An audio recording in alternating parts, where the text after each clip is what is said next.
The weight of the gold coin. In a bustling town surrounded by rice fields, there lived a young man named Kavi.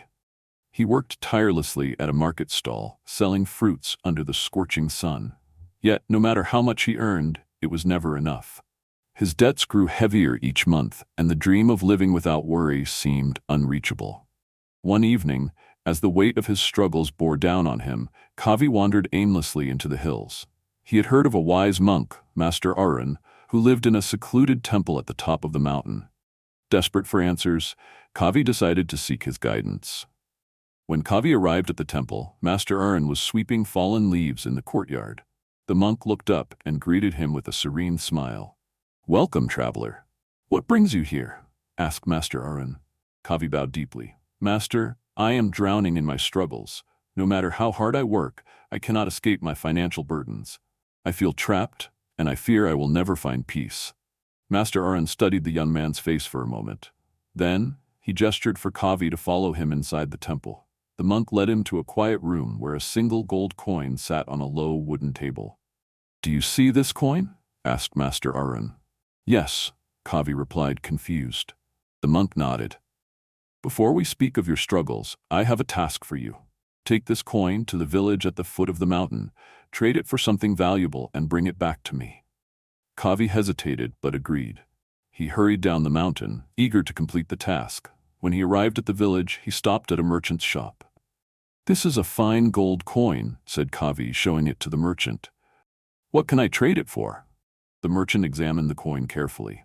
"It is valuable, but it will only get you so much. I can offer you a small sack of rice or some dried fish." Disappointed, Kavi moved on to other shops, but the answers were the same. The coin, though valuable, couldn't buy anything grand. Frustrated, he returned to the temple, the coin still clutched in his hand. Master Arun greeted him with a gentle smile. "What have you brought back?" Kavi held up the coin. "Nothing, master. It wasn't enough to trade for anything significant. No one valued it as much as I had hoped." The monk nodded knowingly. "Ah, so you have learned the first lesson. Sit and let me show you something." Master Arun placed the gold coin on his palm and held it up. "This coin is like your wealth. You see its shine and believe it holds great power, but its value depends entirely on what you trade it for. By itself, it cannot bring you happiness or peace. You must decide how to use it wisely." Kavi frowned. "But master, I need more coins to escape my struggles." The monk tilted his head and smiled. "Do you? Or do you need to understand the nature of what you already have?" Master Arun led Kavi to a small garden behind the temple.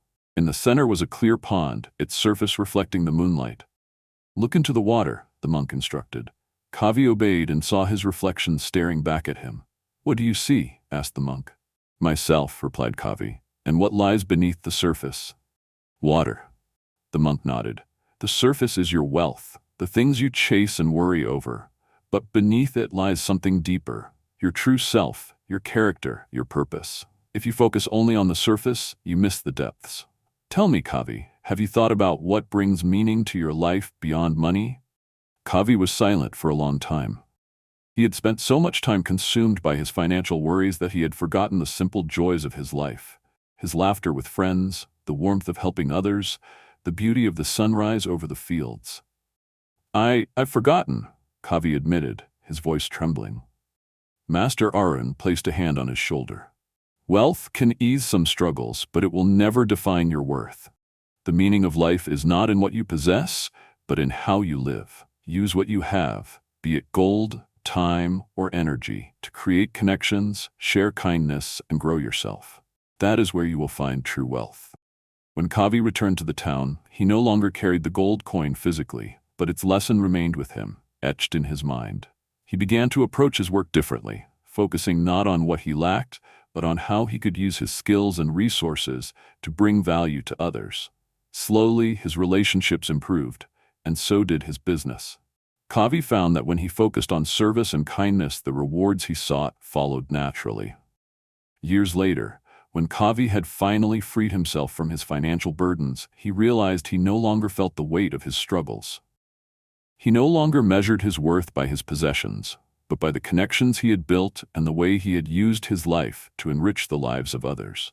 He had found peace, not in wealth, but in how he lived.